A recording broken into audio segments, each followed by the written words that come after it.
Perfect. I'm All right. Joe, and we're going to be talking about somatic healing. Yeah, I'm Tori. Okay. So, what is somatic healing? We have a few definitions to start with to kind of make sure we're all on the same page. So, the soma is your body.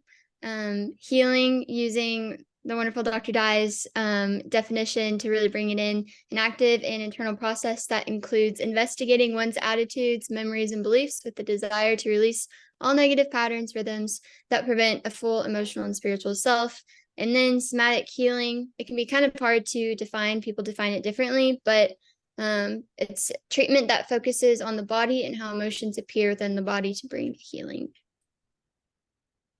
So, how is somatic therapy different than talk therapy? And somatic healing is a bottom-up approach to healing compared to a top-down approach in talk therapy. So, what that means is in talk therapy, you usually start in the mind and you're focusing on behavior patterns and thoughts that you're having and working on ways to change your thoughts. But with somatic therapy, it starts in the body by becoming aware with body sensations and feeling how your body is feeling, and then it teaches one to feel safe in their body so that they can explore their thoughts and emotions and memories. And I think a side note on this, and we'll talk about her later.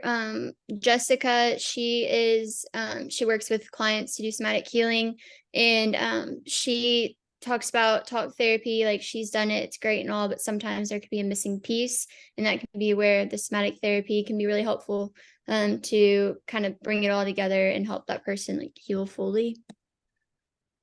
So some of the things or what's it like to experience somatic healing? So if you were to go to a somatic therapist, these are a few things that you might experience. So body awareness, helping people recognize tension spots in the body, as well as conjure calming thoughts, kind of things that we've done in class about like body scans and recognizing how we feel. Pendulation, which we have a video that we'll watch, which guides people from a relaxed state to emotions similar to their traumatic experiences and then back to a relaxed state. Titration, which guides people through a traumatic memory while noting any accompanying physical sensations and addressing them in real time.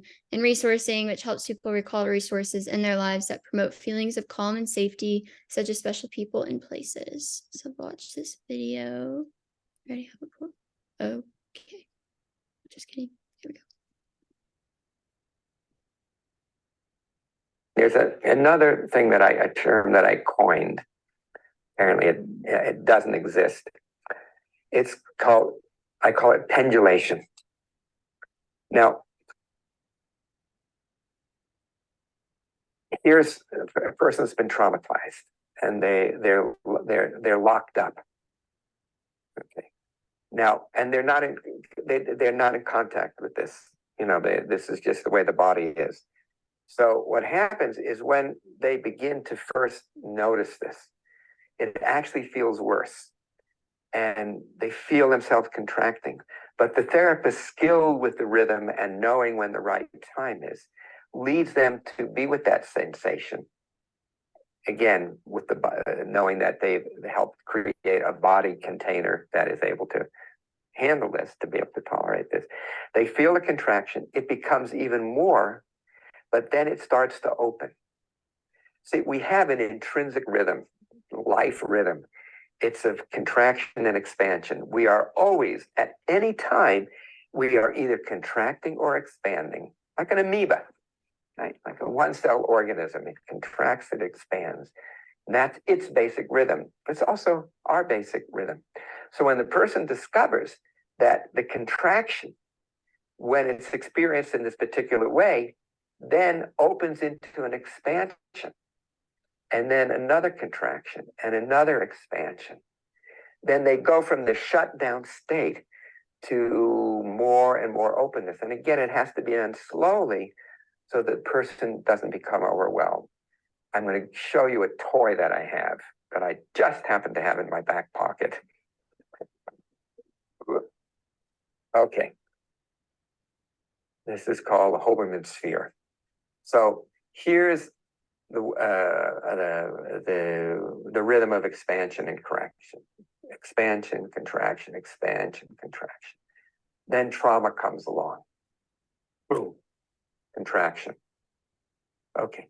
So then you're helping the person experience into the contraction, and then it moves into an expansion. And then again, it starts to contract. And you let the client know, you guide the client so that they're not resisting. So they feel again the contraction, and then again an expansion, and a contraction, and an expansion, and a contraction, and an expansion. And I would say that the basic life feeling is one of expansion. People that are really engaged in their lives, that are living lives fully, and that are creative in their lives and are doing things that they want to do, they feel so much expansion, right? But again, there's always contraction and then expansion. So as they learn to tolerate this, as they learn to befriend this or tolerate this, then they learn to befriend this, and then to embrace this, and then to be taken by this, to be led by this. Contraction, expansion, contraction, expansion. Hey there. So we put that video in there just to help you guys have a better understanding of what that type of experience is like to do that pendulation therapy. And we didn't know if any of you guys had ever experienced something like that, and if you felt that contraction and expansion. If we were in real class, this would be a time we'd probably pause and talk about that. But we thought that video was really helpful to understand that practice just a little bit better. All right, somatic healing in the 7 Bs. So the roots of somatic healing, like this project is called What We've Always Known. And so as we are looking at where it's come from, it does come down to what we've always known, and it's been around forever.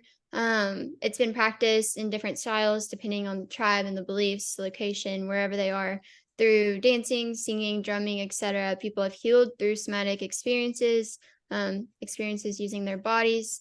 But when we did look it up, we found that it really wasn't coined a term until 1933 when Wilhelm Reich used his research to connect it all together. But again, it's been around for so long that it just didn't have a name until almost 100 years ago.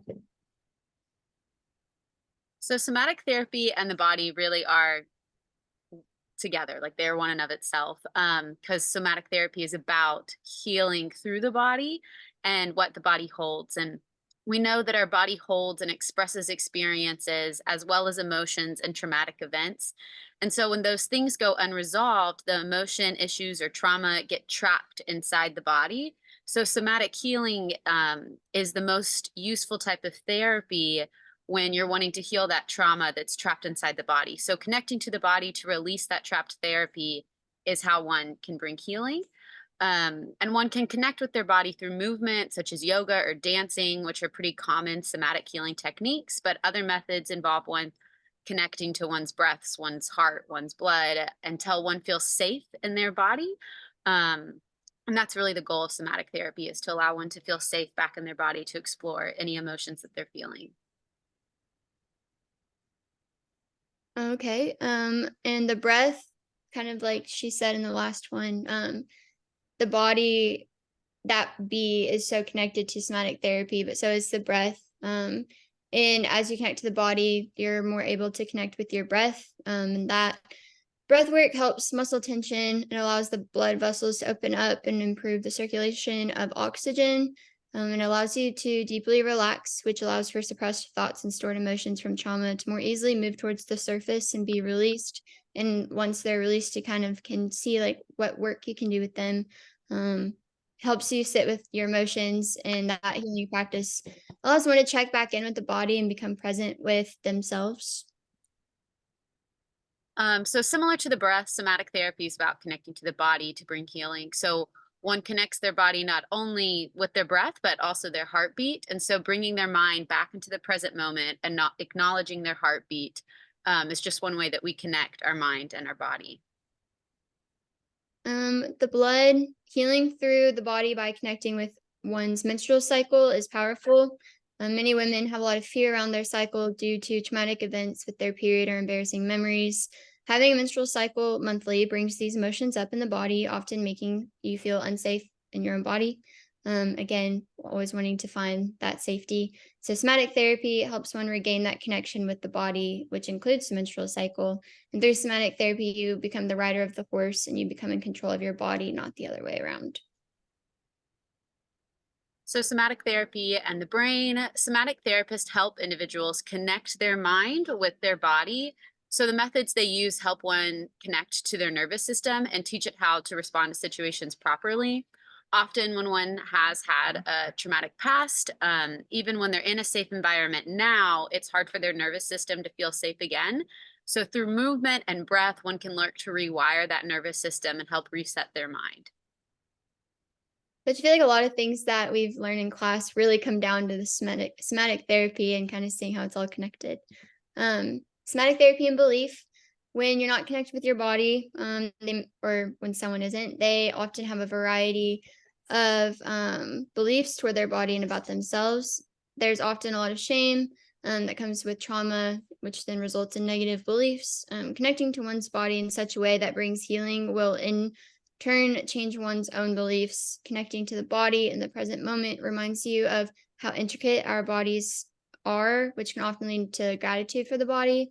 And the breathing exercises and movements help one to regulate their thoughts and emotions, freeing up space for one to apply and reflect on their beliefs.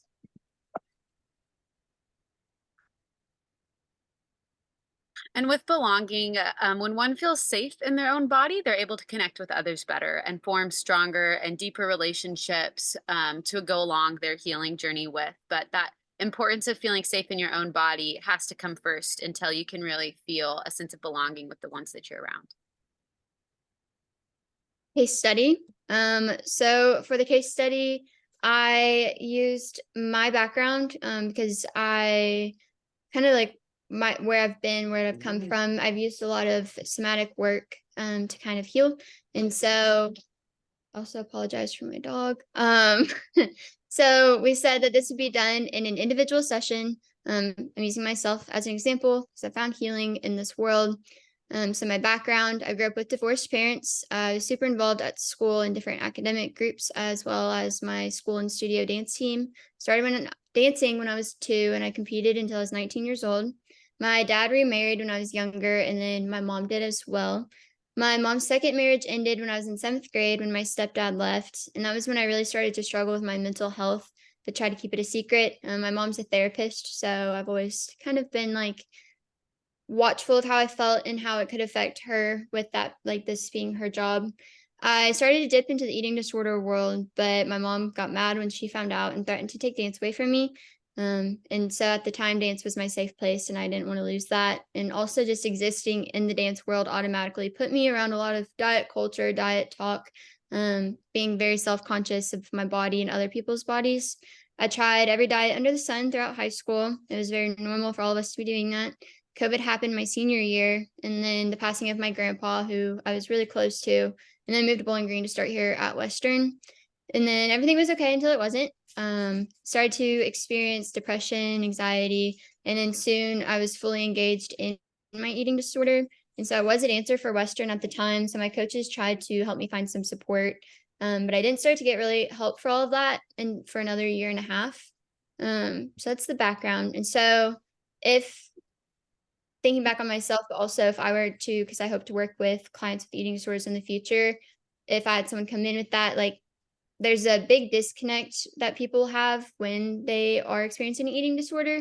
And so knowing that it will take some time to help them kind of find their mind, body, or find that safety that they're seeking. And so it's important to recognize that disconnect and then to bring it back. There's a lot of different somatic modalities that can be used to rekindle the relationship. Movement, like we talked about before, like dance or yoga can be great to help connect the body. Meditation or breathing can also help them connect as they bring awareness to their breath and how it feels in their body. Just being aware of, I feel my breath here, then like I can breathe into this part. And encouraging the client to do a body scan and notice how each part of their body feels or doesn't feel can open the doors to seeing which parts of their bodies need some extra love and care.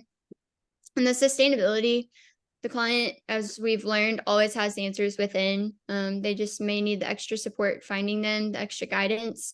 And so as the client practices being aware of their body and what it can do for them, rather than focusing on their appearance or what it has done wrong, their thoughts and feelings about themselves can start to change and improve.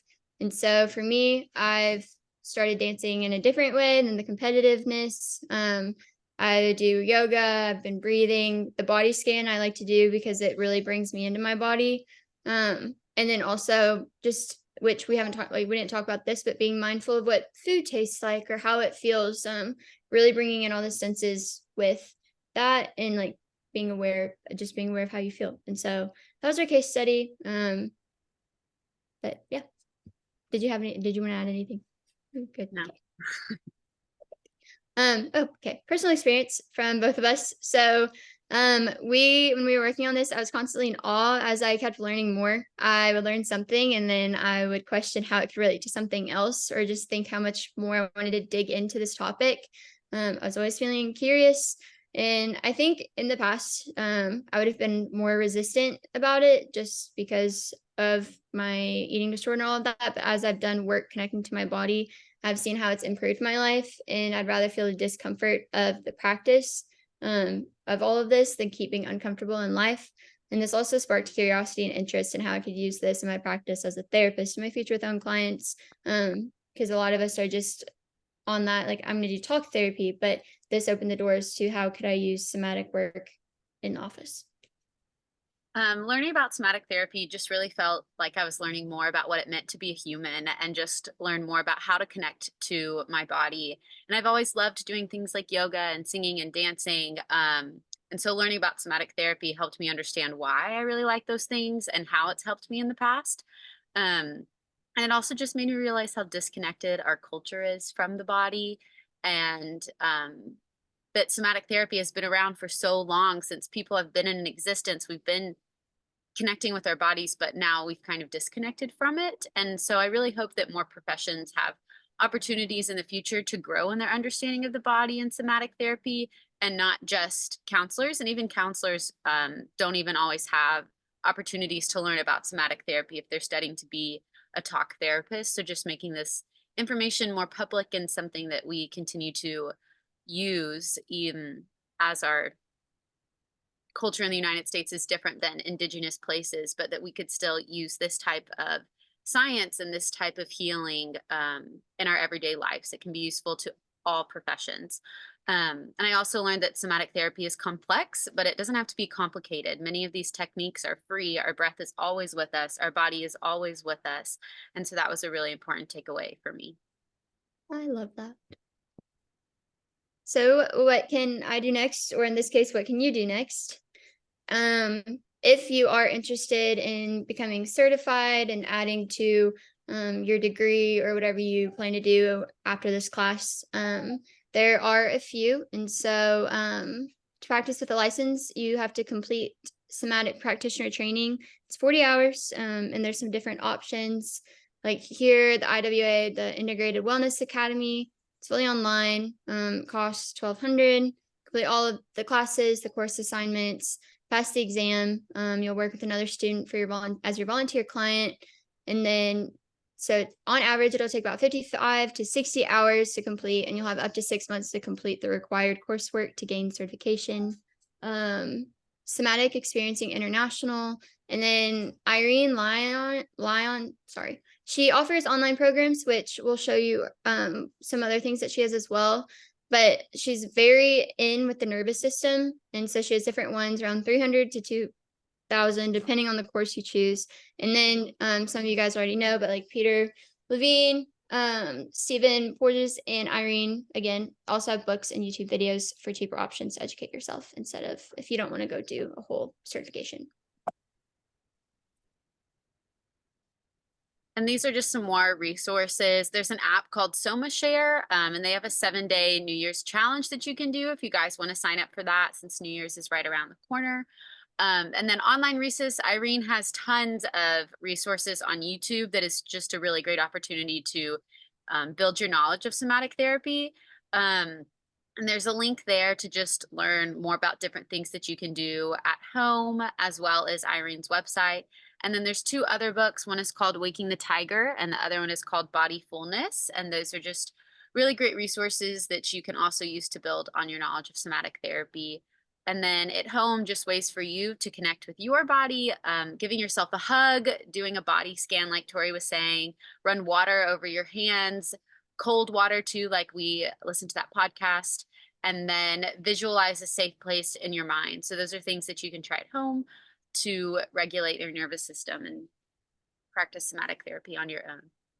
So I downloaded the SomaShare app, and I fell asleep the other night doing a sleep meditation, and I was apparently knocked out because the next morning I woke up and I don't remember anything about the meditation. But they have a lot of different things on there, like yoga, mindfulness. This is Irene's website. She has the field guide to your nervous system that's free, nervous system starter kit, free ebooks. So her website would be really great to go and just kind of check out some of the things that she has, free online trainings, things like that, as well as looking her up on YouTube, just because she has so many resources. Okay, so this is Jessica, who we were mentioning earlier. We did an interview with her, and she's just so wise and has so much knowledge. She practices here in Bowling Green. She has a farm, Starryfields Farm. I think she does photography as well. But she started her journey in massage therapy and then got her yoga certification. And then she started studying the nervous system even more and took classes to lead others in somatic practices. And so she has an Instagram that you can check out too. I think it's called Starryfields Farm-ish or whatever, but this is Jessica, a great person to get to know. I just felt so much smarter after I talked to her. If you click on the picture, it'll take you to the website, which just tells you a little bit more about her practice. And she's $60 an hour. So if you want to experience somatic therapy, she'd be a great place to start. So yeah, her website is linked there. And she talked about with her first few sessions, she typically doesn't even get into how's your day, like things like that. It starts with just kind of getting to know the body, getting to be aware, and education, lots of education, so that it's a practice that is beneficial and not just diving straight into what might be going on in life. This quote came from the book. The more we learn about the wisdom of our bodies, the better we will be able to draw upon this intelligence to resolve the issues of the past. And then our resources. That is all we have. Thanks for listening. Super. Yeah. Let us know if you have any other questions or want to know anything else about the resources, or anything else that we learned while doing this project. Hope you guys. I just say Dr. Sauerheber is also, everyone knows Dr. Sauerheber. She's a great person. Also, if you have questions, her bio includes a lot of somatic work. So she's someone on campus that you can also talk to if you have anything else that you would like to know.